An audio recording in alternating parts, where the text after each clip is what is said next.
DMTV, bilile kamalo bana ebele.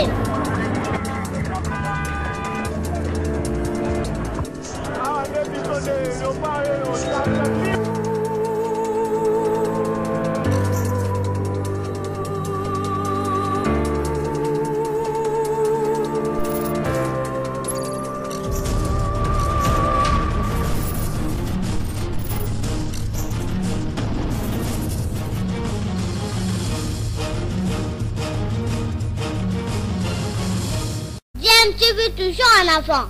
Vous êtes sur DMTV, bonjour ou bonsoir, cela dépend à l'heure à laquelle vous nous suivez. Nous sommes heureux de vous retrouver, de savoir que vous êtes nombreux en train de suivre votre chaîne YouTube DMTV. DMTV qui vous propose des sujets d'actualité, mais également des analyses et des réflexions sur l'actualité, mais aussi des faits sociaux ou encore de réalités telles que nous les observons ici chez nous en République démocratique du Congo. L'actualité reste dominée, en tout cas sur le plan politique, par cette crise qui était latente entre le FCC et le cache du chef de l'État Félix-Antoine Tshisekedi. Au départ, nous pensions que la crise ne concernait que des lieutenants des deux camps, mais là finalement s'est révélé au grand jour qu'il y avait effectivement une crise entre Joseph Kabila et Félix-Antoine Tshisekedi, et depuis une crise en tout cas qui a été exacerbée depuis cette cérémonie de prestation de serment des 3 juges constitutionnels nommés par le chef de l'État Félix-Antoine Tshisekedi depuis le 17 juillet dernier, et dont le FCC a toujours mal digéré et souhaité vivement que cela puisse faire l'objet des discussions entre les deux camps avant que le chef de l'État ne puisse prendre ses ordonnances. Il était question même que ce dernier puisse rapporter ses ordonnances, et visiblement il est resté dans la même ligne de conduite et a refusé de le faire, et le FCC a boycotté la cérémonie au travers bien entendu les institutions, parce que le FCC qui a la majorité au niveau du Parlement a donc les présidents des 2 chambres du Parlement qui se sont absentés, mais également le Premier ministre ainsi que tous les ministres, pratiquement quasiment tous les ministres FCC à part quelques-uns, dont Pius Mwabilou qui fait aujourd'hui l'objet des sanctions au niveau du FCC. Alors quelle marge de manœuvre a le chef de l'État face à cette crise, lui qui a lancé, vous le savez, les consultations nationales? Lors de son adresse, il avait promis déjà de commencer à consulter en vue de créer une union sacrée. Il a promis également de revenir vers la population pour lui faire part des décisions qu'il aura à prendre, tout en n'excluant pas aucun cas de figure. Alors nous analysons les choses au vu des réalités sur le terrain, au vu du contexte actuel. Quelles sont les options qu'aura le chef de l'État quand il reviendra vers le peuple pour annoncer sa décision? Nous pensons, certains observateurs en tout cas, estiment que le chef de l'État aura 3 options sur sa table. La première option, ce sera en tout cas de tenter de faire basculer la majorité au niveau du Parlement, glaner au moins 100 députés à Joseph Kabila pour en avoir maintenant au moins 251 synonymes de majorité au Parlement, mais à condition de convaincre également Moïse Katumbi et Jean-Pierre Bemba qui, avec la MOCA à eux seuls, ont également une centaine de députés, ce qui du reste n'est pas tout à fait évident, même si on sent que Moïse Katumbi et Jean-Pierre Bemba restent disposés quand même aussi à rejoindre peut-être ce camp de l'Union sacrée contre en tout cas la Kabylie. Alors la deuxième option serait pour le chef de l'État, en cas donc d'échec de la première option, aller en tout cas maintenant vers la dissolution du Parlement. Dissolution du Parlement sous prétexte qu'il y a crise persistante entre le gouvernement et l'Assemblée nationale. Pas évident de démontrer cela, mais selon que l'on est juriste du côté Joseph Kabila ou du côté Félix Tshisekedi, on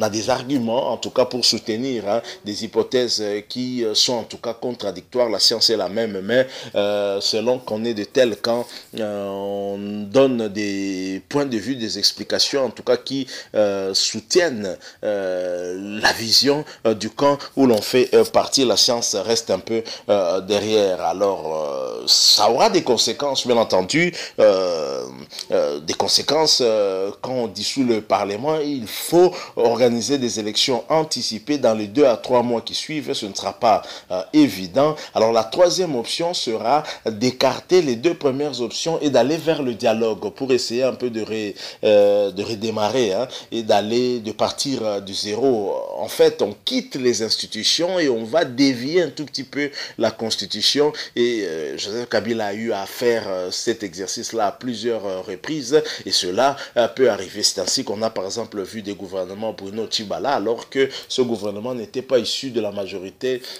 parlementaire. Donc voilà un peu quelles hypothèses nous pouvons avoir. Mais pour l'honorable Franck Diongo, il n'y a même pas 2 hypothèses. Pour lui, il y a l'hypothèse la plus probable, c'est que le camp de l'Union sacrée puisse rafler en tout cas quelques-uns des membres du FCC, les frustrés du PPRD, et qui pourraient rejoindre Félix Tshisekedi. Mais si par absurde, hein, cette hypothèse-là ne marchait pas, Franck Diongo explique comment Félix Tshisekedi pourrait s'en sortir et quelle serait la décision que prendra Félix Tshisekedi. C'est ce que je vous propose de suivre attentivement. Ensuite, nous allons retourner ici pour conclure notre sujet de ce jour. Je rappelle que vous suivez DMTV. Si vous n'êtes pas encore abonné, s'il vous plaît, n'attendez plus. Cliquez sur ce bouton en rouge, il est écrit s'abonner. Vous deviendrez abonné de votre chaîne YouTube DMTV. Cliquez également sur cette petite cloche de notification qui va apparaître juste après. Elle vous permettra en tout cas de ne plus rien manquer des prochaines vidéos que nous mettrons ici pour vous. Suivons cet extrait, nous nous retrouvons tout de suite après.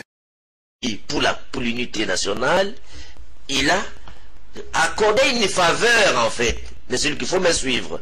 Il a accordé une faveur à M. Kabila, de sorte que M. Kabila désigne un membre du PPRD qui n'est pas un parti majoritaire sans l'identification de la majorité parlementaire à travers un informateur.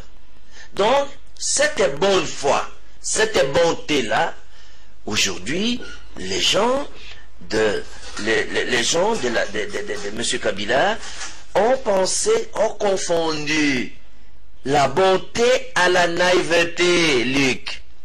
Donc, à ce jour, donc, dès lors qu'il y a la rupture de la coalition, il n'y a plus de premiers ministres en fonction. Ils sont démissionnaires. Ça, c'est un. Et alors, premier résultat, les consultations vont aboutir à des solutions. Première solution, le président obtient la majorité issue des consultations. Il obtient la majorité des consultations, il formalise par un informateur, et à ce moment-là, les bureaux de l'Assemblée tombent, on vote un autre bureau, et on désigne un autre Premier ministre. Parce que le PPRD n'aura plus un Premier ministre. Oui, alors ça c'est le premier aspect. Oui, alors c'est pour ça justement. Laisse-moi terminer s'il vous plaît. S'il vous plaît. Oui. Ça c'est première facette. Donc on change la majorité parlementaire. Donc la reconfiguration politique avec comme conséquence changement de la majorité parlementaire avec effet d'entraînement, un nouveau bureau, un nouveau Premier ministre à travers d'abord l'informateur. Dans l'hypothèse absurde où on n'a pas atteint, c'est quelque chose de difficile parce que ça sera atteint, parce que les gens du FCC qui condamnent, qui dénoncent la dictature du PPRD au sein du FCC, se sont libérés avec l'initiative chef de l'État. Donc, ils vont choisir entre le moindre mal et ce qui est pire. Ce qui est pire, donc, le moindre mal sera de quitter et rejoindre les camps de la démocratie, les camps des patriotes qui incarnent les Félix Tshisekedi. Donc, à supposer qu'il n'y a pas pire hypothèse que on n'atteint pas la majorité parlementaire, mais c'est clair, on est devant une crise persistante, parce que la crise est persistante, le président va dissoudre l'Assemblée nationale et on ira dans les élections anticipées. Et là, les études que nous avons menées, lorsqu'on va dissoudre le Parlement, parce que le gouvernement n'existait pas, alors Mobutu, on prend l'exemple de Maréchal et de la Belgique.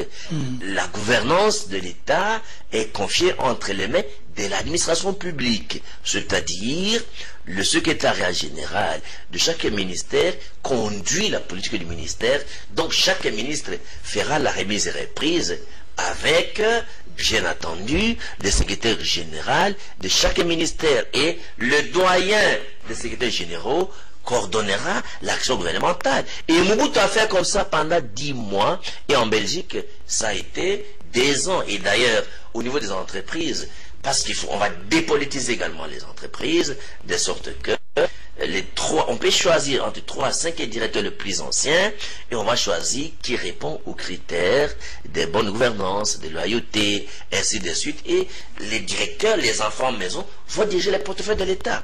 Donc, et avec ça, dans l'entretemps, les politiques s'organisent pour aller aux élections anticipées. Et qui va organiser? Mais c'est le ministère de l'Intérieur avec les Nations Unies. Parce qu'en fait, Malonda, qui a été désigné d'une manière régulière et que le chef de l'État n'a pas entériné, à ce jour, Luc, Janine Mabunda, la présidente de l'Assemblée nationale, n'a pas encore, jusqu'à ce jour, saisi la plateforme des confessions religieuses pour la désignation ou commencer le processus de désignation. Donc, ils ont bloqué partout. Ils bloquent l'éducation, ils bloquent la CENI, ils bloquent l'état de droit, ils bloquent le pouvoir judiciaire pour pousser les peuples à se retourner contre le chef de l'État. Même l'eau, même les courants, tout ils bloquent. Voilà. Donc, et pour sortir de ce blocage, pour débloquer, voilà l'intelligentsia du chef de l'État qui pense écouter les Congolais, de sorte que les Congolais soutiennent et accompagnent ces décisions. Voilà pour vous répondre à la pire hypothèse où le premier objectif n'est pas atteint. ok. Mais ça sera. Voilà, nous sommes de retour. Vous venez de suivre là Franck Diongo qui estime en tout cas que le chef de l'État aura facile à pouvoir contrer le FCC dans sa quête en tout cas de l'empêcher à débaucher dans son rang et ainsi constituer une nouvelle majorité parlementaire qui lui permettra en tout cas d'asseoir son programme de gouvernement et qu'il pourra donc s'occuper des desiderata de la population et du peuple congolais. Franck Diongo estime que c'est par le débauchage que viendra en tout cas le salut, mais si par hypothèse cela n'arrivait pas, il pense que la dissolution du Parlement sera automatique et que le chef de l'État le fera, va dissoudre le Parlement parce qu'effectivement il y a conflit, la crise est là, la crise persistante selon Franck Diongo est là, mais là où nous sommes un tout petit peu perplexes, c'est que il ne nous explique pas comment le chef de l'État fera pour réunir justement les moyens pour organiser ces élections anticipées, parce que la Constitution qui prévoit ce cas de figure, le cas de dissolution du Parlement, prévoit également que l'on organise des élections dans les 3 mois qui suivent, je pense.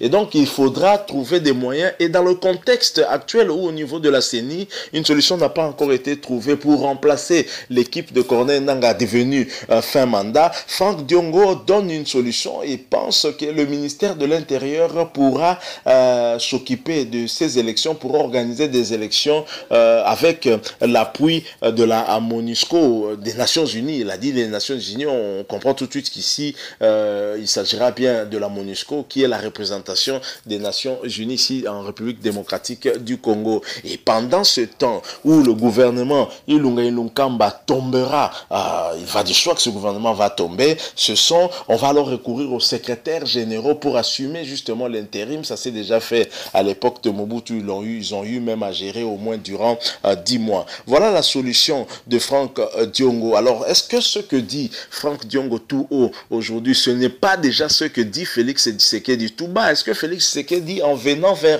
la population, en annonçant ces concertations, Félix Tshisekedi n'a pas déjà réfléchi à tous ces différents cas de figure et qu'au cas où l'un échouait, il a son plan B ainsi que son plan C et qu'il va proposer à la population une décision? Je pense qu'on est dans cette droite ligne-là. Je ne crois pas que Franck Diongo dise des choses au hasard. Je pense qu'il y a une réflexion également qui est mûrie du côté de Félix Tshisekedi Tshisekedi. Maintenant, reste à savoir l'applicabilité, comment ça se fera. Est-ce que ce sera facile pour lui de pouvoir réaliser ce que dit Franck Diongo? Je ne pense pas que la dissolution du Parlement soit une décision facile à mettre en place, et je ne sais pas par quel mécanisme aussi faire que ce soit le ministère de l'Intérieur qui puisse organiser justement ces élections. Il y aura beaucoup de problèmes aussi sur tout cela. Je ne sais pas la faisabilité, si elle pourrait être aussi simple. Mais en tout cas, c'est la solution que Franck Diongo donne. Il est convaincu